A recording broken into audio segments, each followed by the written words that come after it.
परशुराम नगर के राजा प्रताप सिंह को अलग अलग तरह के पक्षी और पशु पालने का बड़ा ही शौक था।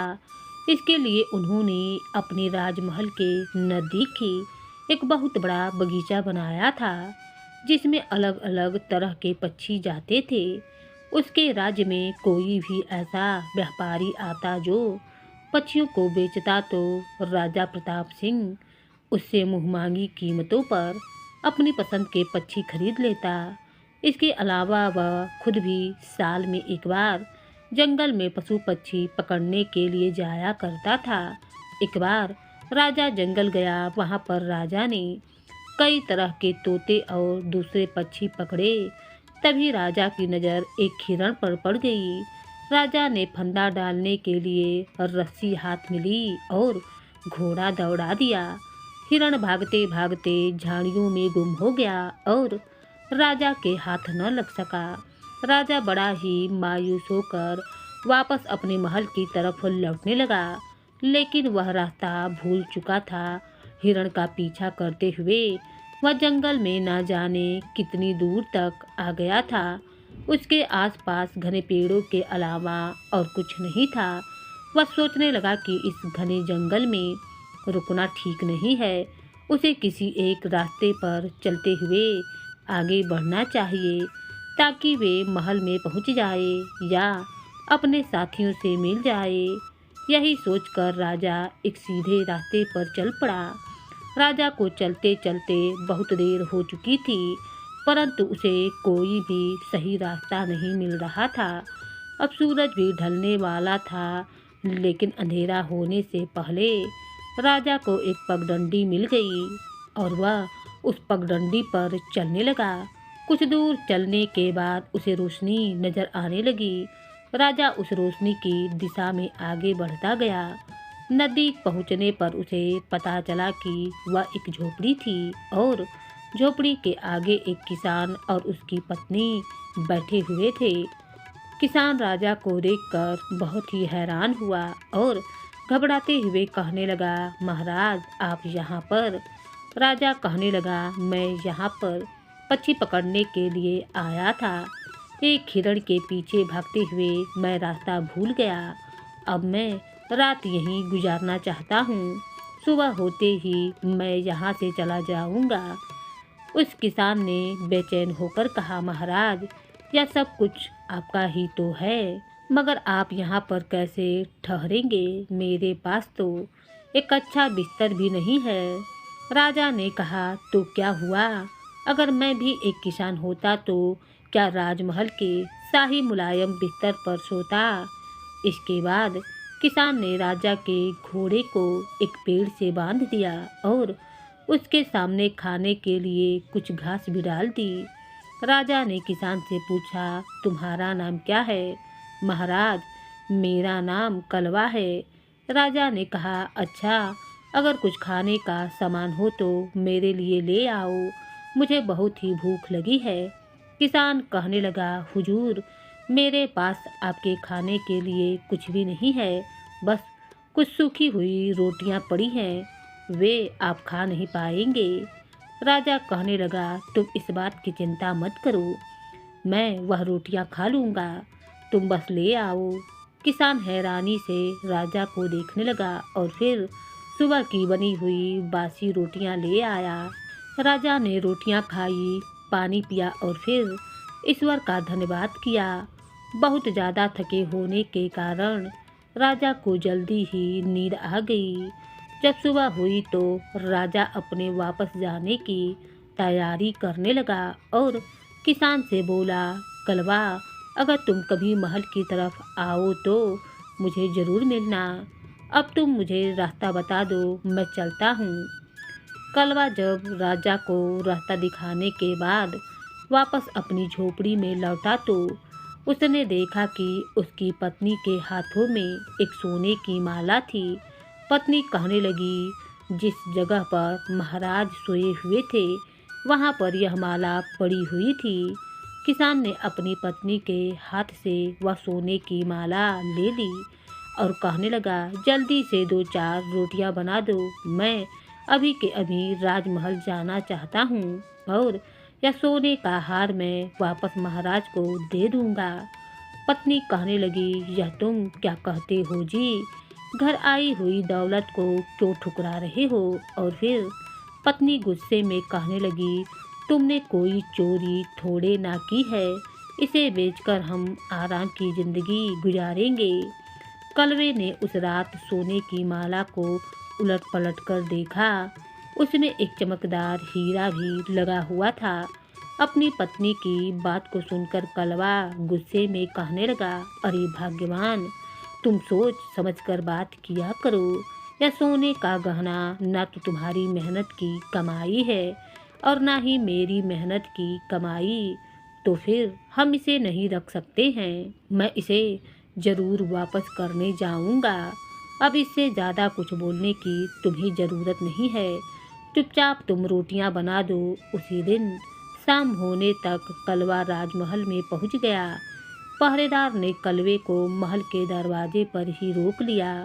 वह उसे अंदर जाने नहीं दे रहा था।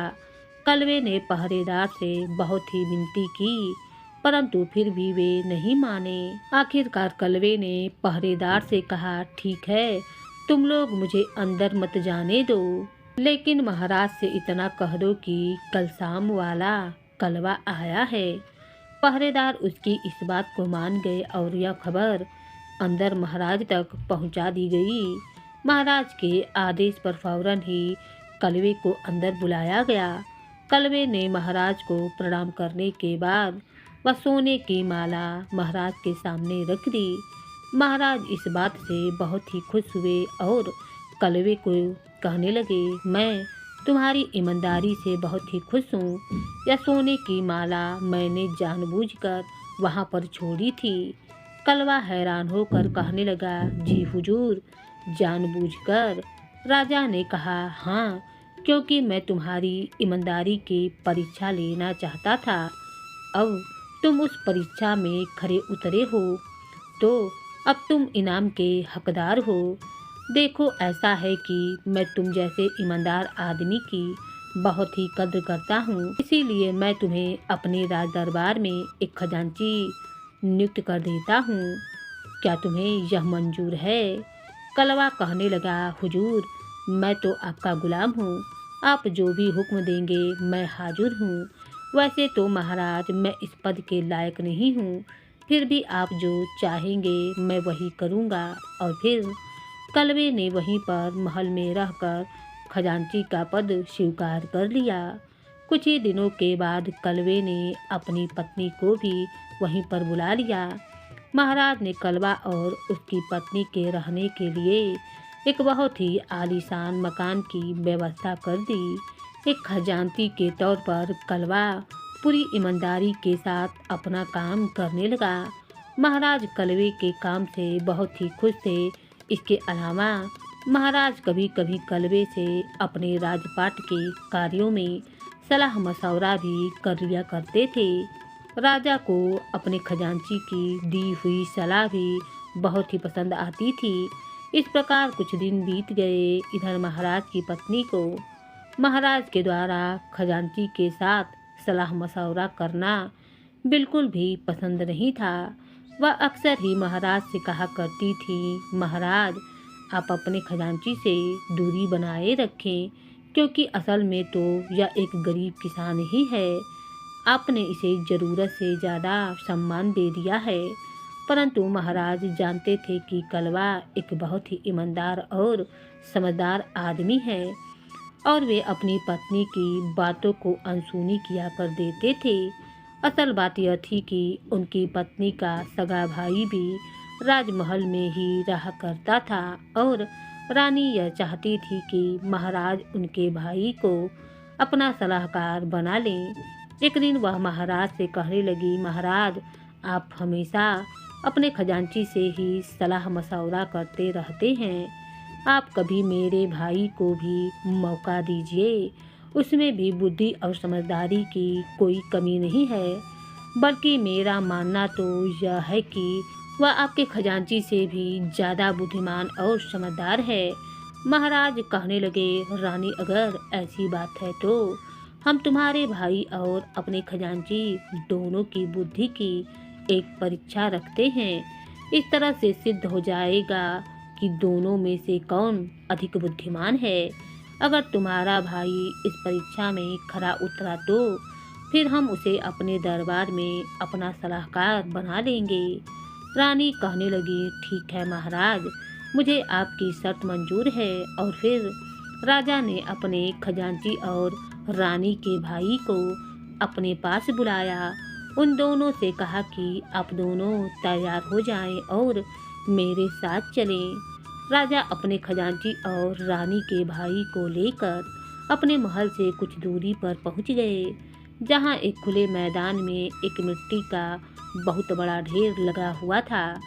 महाराज ने रानी के भाई सुदर्शन से कहा, सुदर्शन, तुम यह जो मिट्टी का बहुत बड़ा सा ढेर देख रहे हो, तुम्हें इस मिट्टी को सोने में बदलना है और तुम्हारे पास 20 दिन का समय है।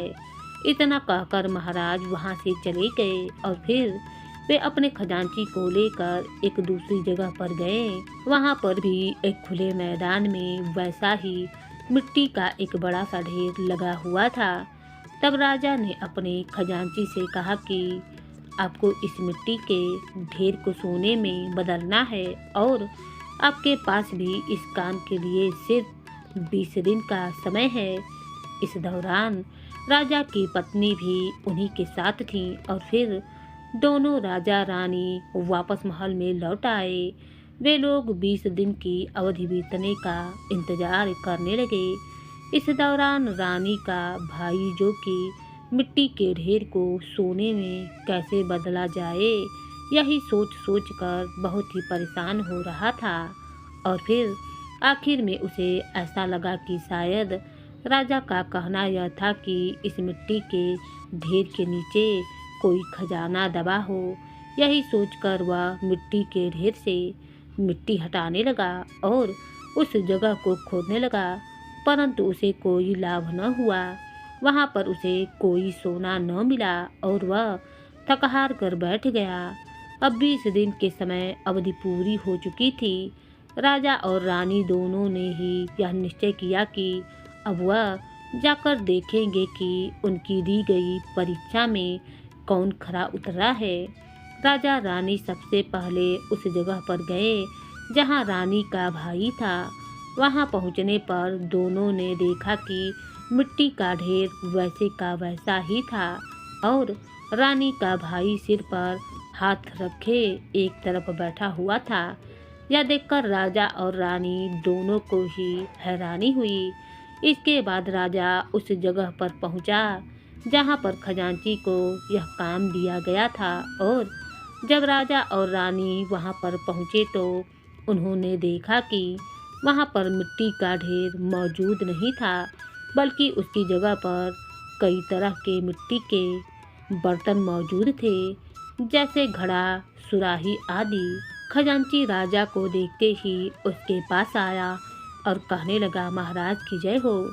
महाराज, यह जो सामान आप देख रहे हैं यह इस मिट्टी के ढेर से बनाया गया है।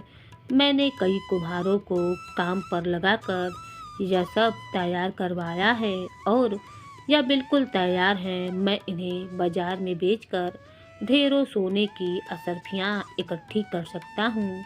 बस आपके आदेश की प्रतीक्षा है। यह सुनकर राजा बहुत ही प्रसन्न हुआ और अपनी रानी की तरफ देखते हुए कहने लगा, तो महारानी जी, देखा आपने, हमारे समझदार खजांची ने उस मिट्टी के ढेर को सोने में बदला, जबकि दूसरी तरफ आपका भाई हमारी परीक्षा में असफल रहा। अब आप ही बतलाइए, क्या हमारा खजांची से सलाह मशवरा करना गलत है? राजा की बात को सुनकर रानी को अपनी गलती का एहसास हुआ और उसने कहा, महाराज, आपने जो भी निर्णय लिया है बिल्कुल सही लिया है। आज के बाद मैं कभी भी आपसे इस बारे में शिकायत ना करूँगी। उस दिन के बाद से राजा की नज़रों में अपने खजांची की इज्जत और भी ज़्यादा बढ़ गई। तो दोस्तों, आपको यह कहानी अच्छी लगी हो तो इसे लाइक और कमेंट जरूर करें और इसी तरह की मज़ेदार दिलचस्प कहानियाँ देखने के लिए चैनल को सब्सक्राइब करें। बात बहुत पुरानी है, जब सूरजनगर नाम के एक राज्य पर राजा यज्ञदत्त का राज हुआ करता था। राजा यज्ञदत्त एक बहुत ही दानी राजा था। उसका रोज का नियम था कि वह हर रोज 100 लोगों को दान देने के बाद ही भोजन करता था। उसके इस स्वभाव की ख्याति आसपास के कई राज्यों तक फैली हुई थी और उसके पड़ोस के राज्य की राजकुमारी मैनावती राजा यज्ञदत्त के बारे में यह सब कुछ जानकर उससे बहुत ही प्रभावित भी हुई थी और उससे विवाह करना चाहती थी, क्योंकि मन ही मन वह राजा यज्ञदत्त को प्रेम करने लगी थी। लेकिन उसके पिता त्रिलोचन की राजा यज्ञदत्त से खानदानी दुश्मनी चली आ रही थी।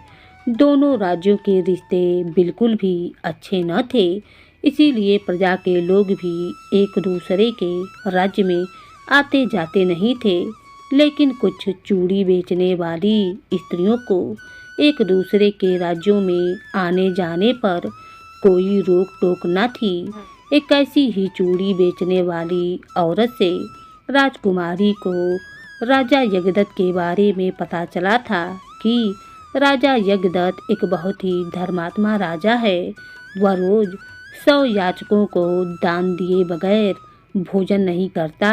अब तो राजकुमारी मैनावती किसी भी तरह राजा यज्ञदत्त से विवाह करना चाहती थी, परंतु अपने मन की बात वह अपने माता पिता से नहीं कह सकती थी, क्योंकि वह भली भांति जानती थी कि अगर गलती से भी मेरे मुख से राजा यज्ञदत्त के साथ प्रेम की बात निकल आई तो फिर मैं कभी भी राजा यज्ञदत्त से विवाह न कर पाऊंगी, क्योंकि मेरे पिता उसी समय मेरा विवाह किसी दूसरे राज्य के राजकुमार से करवा देंगे और मुझे उसके पल्ले बांध देंगे।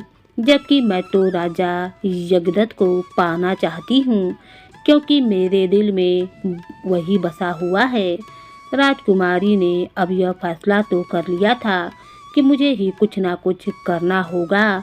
अगर मैं हाथ पर हाथ रखे अपने भाग्य के भरोसे पर बैठी रही तो फिर मुझे जीवन भर पछताना पड़ेगा, क्योंकि सामर्थ्यवान व्यक्ति अगर सही मौके को खो देता है तो यह उसके लिए दुर्भाग्यपूर्ण बात होती है। राजकुमारी ने दूसरे ही दिन एक साधारण सी दिखने वाली स्त्री का रूप बनाया और पहुंच गई राजा यज्ञदत्त के पास दान मांगने के लिए। उस समय लगभग सभी याचक जा चुके थे, बस अब राजकुमारी मैनावती अकेली ही बच गई थी। राजा ने उसे कुछ स्वर्ण मुद्राएं देते हुए कहा, यह लो, तुम भी 100 स्वर्ण मुद्राएं लेते जाओ। याचक बनी हुई राजकुमारी ने महाराज से कहा, नहीं महाराज, भला मैं इन स्वर्ण मुद्राओं का क्या करूंगी? आप तो मुझे मेरी पसंद की चीज दान में दे दीजिए।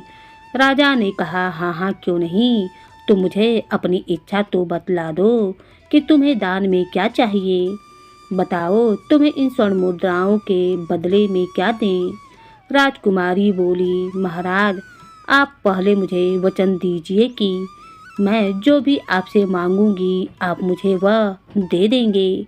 राजा यज्ञदत्त ने कहा, इसमें वचन देने की बात कौन सी है? मैं रोज 100 याचकों से ज़्यादा को मुँह मांगा दान देता हूँ। मैंने कभी किसी को इनकार न किया। तुम कैसी याचक हो जो मुझ पर शक कर रही हो? चलो, मैं तुम्हें वचन देता हूँ कि तुम जो भी कुछ मांगोगी मैं तुम्हें वह दे दूँगा। राजकुमारी बोली, महाराज, आप खुद को ही मुझे दान में दे दीजिए। राजकुमारी की यह बात को सुनकर राजा यज्ञदत्त कहने लगा, यह क्या बकवास करती हो? तुम होश हवास में तो हो। राजकुमारी बोली, महाराज, मैंने तो पहले ही आपसे कहा था कि सोच समझकर मुझे वचन दीजिएगा। मुझे तो जो भी पसंद आया मैंने आपसे वही मांगा। आपको दान नहीं देना तो मुझे मत दीजिए, परंतु आप इतना गुस्सा क्यों करते हैं? यह तो मेरी ही गलती थी जो मैं आपसे याचना करने के लिए आ गई। अगर मुझे मालूम होता कि आप सिर्फ दिखावा करने के लिए ही दान दिया करते हैं तो मैं यहाँ पर कभी ना आती। राजकुमारी मैनावती आगे कहने लगी, न जाने इस दुनिया में कैसे कैसे पाखंडी भरे पड़े हैं। यही कहते हुए राजकुमारी वहाँ से जाने लगी। राजा ने कहा, ठहरो, तुम कौन हो? तुम कोई साधारण स्त्री तो नहीं हो, क्योंकि कोई साधारण स्त्री राजा को नहीं मांग सकती। चलो, मैं तुम्हें खुद को समर्पण करता हूँ, लेकिन मुझे यह जानने की इच्छा है कि तुम कौन हो। क्या तुम कोई देवी या कोई देवता हो? राजकुमारी ने अपना असली परिचय देते हुए कहा, महाराज, मैं कोई देवी नहीं, बल्कि मैं आपके पड़ोस के राजा त्रिलोचन की पुत्री मैनावती हूँ। मैं उस राज्य की राजकुमारी हूँ। आप मुझे गलत मत समझिए। मैंने आपको धोखे से अपने पिता के लिए नहीं, बल्कि आपको तो मैंने अपने लिए मांगा है, क्योंकि मैं आपसे प्रेम करती हूँ और मैं आपकी रानी बनना चाहती हूँ। राजा बोला, अब तो तुम मुझे मांग चुकी हो, अब तो मेरे साथ साथ मेरा यह सिंहासन भी तुम्हारे अधीन है। अब तुम्हारी आज्ञा का पालन करना मेरा धर्म हो गया है। नहीं राजन, मुझे आपके राजपाट से कोई मतलब नहीं है। मुझे आपकी राजगद्दी नहीं चाहिए। मैं तो बस आपकी रानी बनना चाहती हूँ, क्योंकि अब राजा राजकुमारी मैनावती को वचन दे चुका था और फिर उसने अपने वचन का पालन करते हुए राजकुमारी मैनावती से विवाह कर लिया। राजकुमारी मैनावती ने बड़ी ही चालाकी से राजा को ही मांग लिया था। मैनावती के पिता राजा त्रिलोचन को जब यह पता चला कि राजकुमारी तो महल में है ही नहीं, तो वह बहुत ही परेशान हुआ। राजकुमारी का पता लगाने के लिए उसने अपने सैनिकों को और जासूसों को लगा दिया। सैनिकों ने जल्दी ही पता कर लिया और फिर राजा त्रिलोचन को बता दिया कि महाराज राजकुमारी इस वक्त आपके पड़ोस के राजा यज्ञदत्त की रानी बन गई हैं। राजकुमारी ने तो दोनों राज्यों की दुश्मनी को हमेशा के लिए खत्म कर दिया है। अब तो आपको खुद जाकर राजा यज्ञदत्त का स्वागत करना चाहिए। राजा त्रिलोचन यह मान चुका था कि राजकुमारी ने यह बहुत ही बड़ी गलती की है, इसीलिए वह इस रिश्ते से बिल्कुल भी खुश न था। इसके बाद राजा त्रिलोचन अपने राजगुरु नित्यानंद के पास गया। उन्हें सारी घटना को सुनाया कि गुरुदेव, मेरी बेटी ने हमारे पड़ोस के दुश्मन राजा के साथ विवाह कर लिया है। अब ऐसे हालत में मुझे क्या करना चाहिए, क्योंकि मुझे तो लगता है कि राजकुमारी ने यह एक गलत कदम उठाया है। गुरुदेव ने राजा को समझाते हुए कहा, राजन, मैं भी राजा यज्ञदत्त के बारे में काफ़ी सुन चुका हूँ। वह एक सज्जन और दानी राजा है। मुझे नहीं लगता कि तुम्हारी बेटी ने कोई गलत कदम उठाया है, लेकिन फिर भी मैं तुम्हारी तसल्ली के लिए एक बार राजा यज्ञदत्त के दरबार में जाऊंगा और उसकी परीक्षा लूँगा। अगर वह मेरी परीक्षा में बिल्कुल खरा उतरा तो तुम्हें अपने दामाद के रूप में उसे स्वीकार करना होगा। राजा ने कहा, ठीक है गुरुदेव, मुझे आपकी बात मंजूर है। आप जाइए और राजा यज्ञदत्त की परीक्षा लीजिए। इसके बाद राजगुरु ने एक साधु का भेष बनाया और जा पहुँचे राजा यज्ञदत्त के महल में। उस समय राजा के दरबार में महारानी मैनावती बैठी हुई थी, क्योंकि मैनावती अक्सर राजा के कहीं बाहर जाने पर राज दरबार का कार्य खुद ही देखती थी और उस समय भी रानी ही दरबार में मौजूद थी। तभी साधु के रूप में राजगुरु वहां पर पधारे। रानी अपने मायके के राजगुरु को पहचान ना सकी और उन्हें एक साधु समझकर उनका स्वागत किया। रानी ने साधु महाराज के आने का कारण पूछा। साधु महाराज कहने लगे, रानी, मैं एक विशेष तरह की वस्तु मांगने के लिए तुम्हारे पास आया हूँ। रानी बोली, साधु महाराज, बतलाइए आपको क्या चाहिए। मैं आपको वही चीज़ लाकर दूंगी जो भी आप मांगेंगे। आप बिना किसी संकोच के मुझसे मांग सकते हैं। महात्मा जी बोले, रानी अब मैं आपसे क्या मांगूं? मैं तो राजा जगदत्त से याचना करने के लिए आया हुआ था। राजा तो इस वक्त है ही नहीं, तो फिर मैं तीसरे दिन आऊँगा। आप महाराज को बता दीजिएगा कि मुझे अपने महल से एक मुट्ठी अनमोल खजाने की भिक्षा दें, और साथ ही राजा से यह भी कहिएगा कि अगर उन्होंने मेरी मांग पूरी नहीं की तो मैं राजा को एक भयानक श्राप दे डालूंगा। महात्मा जी राजा से भेंट न हो पाने के कारण बहुत ही गुस्से में थे और फिर वह वहां से चले गए। रानी महात्मा जी की बातों को सुनकर बड़ी ही परेशान हो चुकी थी। उसने उसी समय अपने मंत्री से पूछा कि यह एक मुट्ठी भर अनमोल खजाना भला क्या है? तो मंत्री ने रानी को बतलाया कि इसका जवाब तो मेरे पास भी नहीं है। मेरी जानकारी में तो हमारे महल में ऐसा कोई भी खजाना नहीं है जो एक मुट्ठी में आ जाए। मुझे तो लगता है कि महात्मा जी का इशारा कुछ और ही है। वह इशारा क्या है, बस यही पता लगाना है। महाराज आज शाम को लौट आएंगे। महाराज जी इस बारे में सही उत्तर दे पाएंगे। यह महात्मा लोग भी बड़े अजीबे होते हैं, साफ साफ नहीं बताते हैं, सिर्फ पहेलियां ही बुझाते हैं। उन महात्मा जी को खुलकर मांग लेना चाहिए था कि उन्हें क्या चाहिए। शाम के समय जब राजा वापस आए तो महारानी ने उन्हें बतलाया कि महाराज आपकी गैर हाजिरी में एक महात्मा जी आए थे जो एक मुट्ठी अनमोल खजाने की मांग करके गए हैं। वह 2 दिन के बाद फिर से वापस आएंगे और अनमोल खजाने की मांग करके गए हैं। यदि आपने उन्हें अनमोल खजाना नहीं दिया तो वह हमें श्राप भी दे सकते हैं।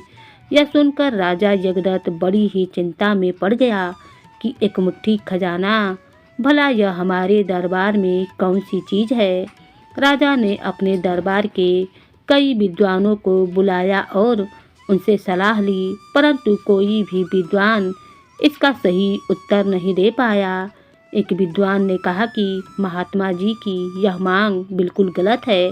हमारे दरबार में एक मुट्ठी में आ जाने वाला कोई भी खजाना मौजूद नहीं है।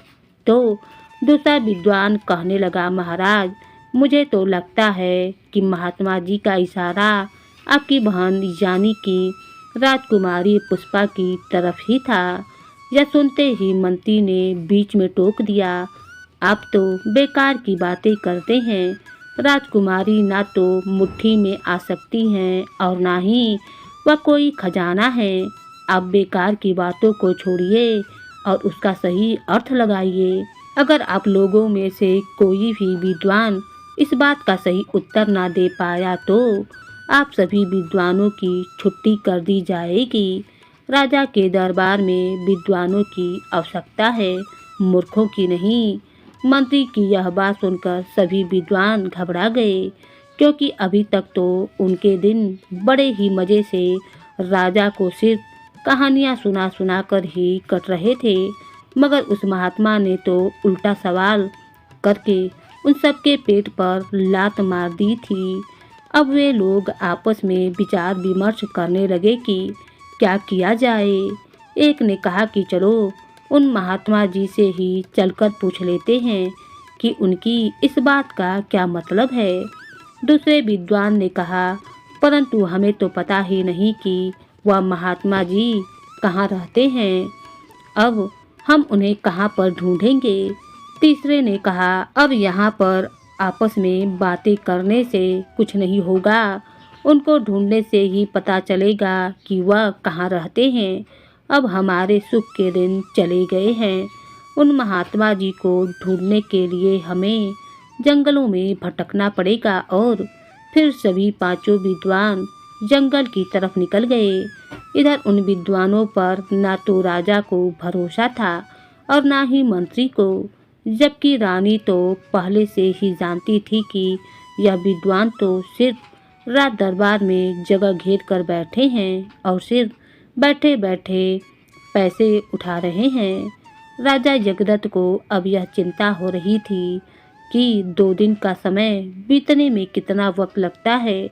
यदि महात्मा जी की बात का सही अर्थ ना मिला और उन्हें कोई ऐसी चीज नहीं दी तो वह नाराज हो जाएंगे। वहीं पर राजा जगदत्त की बहन राजकुमारी हेमलता भी मौजूद थी। जब उसने अपने बड़े भाई को परेशान देखा तो उसको चिंता ने घेर लिया। चिंता में देखकर उसने मन में सोच लिया था कि वह इस सवाल का उत्तर आज शाम तक ढूंढ कर ही रहेगी और वह उत्तर अपने भाई को बता देगी। वह उसी समय अपने बड़े भाई से आज्ञा लेकर पास ही के एक जंगल में चली गई, मगर वहां पर जाना तो सिर्फ एक दिखावा था, क्योंकि राजकुमारी हेमलता को अपने पश्चिम के ही राज्य सिद्धार्थगढ़ में जाना था। सिद्धार्थगढ़ के राजकुमार सत्यदेव से राजकुमारी कई बार शिकार के दौरान मिल चुकी थी और उसे बहुत ही पसंद करती थी। राजकुमार सत्यदेव भी राजकुमारी से विवाह करना चाहता था, परंतु राजकुमारी से अपने मन की बात वह अभी तक नहीं कर पाया था।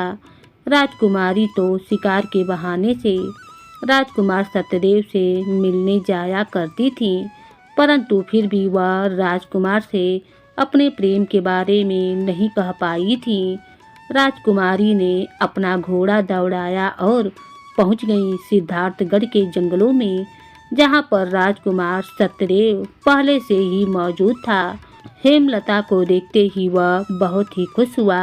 राजकुमार आज घर से यह सोचकर निकला था कि यूं रोज रोज छुप छुप कर मिलने की समस्या को हमेशा के लिए खत्म कर दूंगा। मैं राजकुमारी के सामने आज विवाह का प्रस्ताव रखूंगा। राजकुमारी हेमलता को देखते ही राजकुमार ने उनसे कह दिया, राजकुमारी मैं आपसे प्रेम करता हूँ और आपसे विवाह करना चाहता हूँ। राजकुमारी पहले तो कुछ शर्माई और फिर बोली, राजकुमार मैं भी आपसे यही कहना चाहती थी और मैं भी आपसे प्रेम करती हूँ। मैं आपसे विवाह करूँगी, परंतु मेरी एक शर्त है। आपको सिर्फ एक सवाल का जवाब देना है। अगर आपने उस सवाल का सही सही जवाब दे दिया तो मैं वादा करती हूँ कि आप ही से विवाह करूँगी। राजकुमार बोला, मैं आपके सवाल का उत्तर देने की पूरी कोशिश करूँगा। राजकुमारी ने पूछा कि राज दरबार के अंदर एक मुट्ठी खजाना क्या होता है। राजकुमार ने कहा, राजकुमारी राजमहल में रखे हुए खजाने का दायरा बहुत ही बड़ा होता है, वह कभी एक मुट्ठी में आ तो नहीं सकता। यह एक मुश्किल सवाल है, इसका जवाब कोई साधारण इंसान नहीं दे सकता है। इसका जवाब तो मुझे भी नहीं मालूम, लेकिन इसका मतलब यह नहीं है कि मैं हार मान चुका हूँ। आपको अपनी रानी बनाने के लिए मैं किसी भी प्रश्न का उत्तर खोज कर लाऊंगा, लेकिन मेरी आपसे यह प्रार्थना है, आप मुझे आज शाम तक का समय दीजिए, क्योंकि मेरा एक मित्र जो कि काशी से शिक्षा ग्रहण करके आया है, उसे वेद शास्त्रों का पूरा ज्ञान है। मुझे पक्का विश्वास है कि इस सवाल का जवाब वह अवश्य ही दे देगा। अब मैं आपको आपके सवाल के जवाब के साथ ही मिलूंगा। आप कल मुझे अपने राज्य की सीमा पर मिलिए। इतना कहकर राजकुमार वहां से विदा लेकर चला गया। राजकुमारी भी अपने महल की तरफ लौट गईं। राजकुमार सत्यदेव सीधा अपने मित्र के पास पहुंचा, जिसका नाम था बुद्धदेव, जो कि काशी के गुरुकुल से शिक्षा ग्रहण करके आया हुआ था। राजकुमार ने अपने मित्र से कहा, मित्र, आज मुझे तुम्हारी सहायता की आवश्यकता है। बस यूं समझ लो कि आज तक तुमने जो भी ज्ञान इकट्ठा किया है, आज उसकी परीक्षा है। बुद्धदेव ने कहा, राजकुमार, आपकी सहायता करना तो मेरा परम कर्तव्य है। बतलाइए तो मैं किस तरह से आपके काम आ सकता हूँ। राजकुमार बोला, मित्र, बात असल में यह है कि मैं अपने पश्चिम के राज्य में स्थित राज्य की राजकुमारी हेमलता से प्रेम करता हूँ और उनसे विवाह करने की इच्छा रखता हूँ।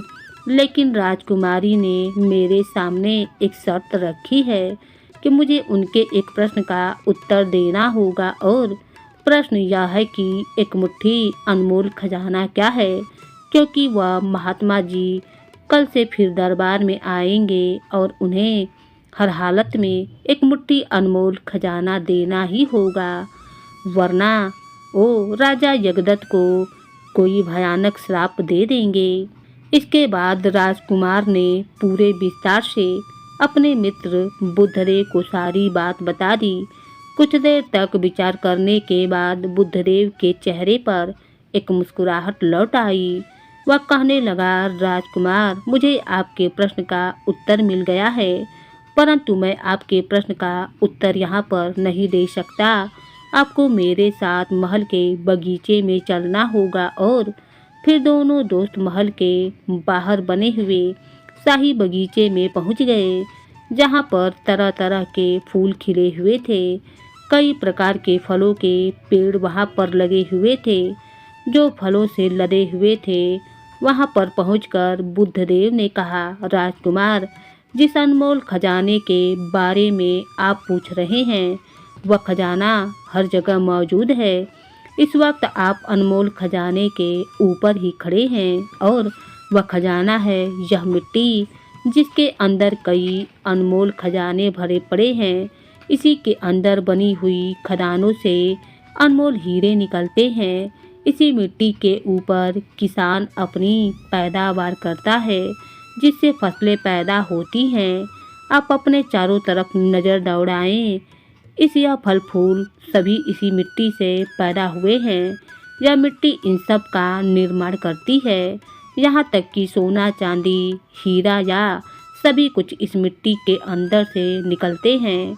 वास्तव में इस मिट्टी की कोई कीमत नहीं है। वह तो मनुष्य ने खुद अपने स्वार्थ के हिसाब से इसकी कीमतें तय कर रखी हैं, जबकि इस मिट्टी की कीमत कभी तय नहीं की जा सकती।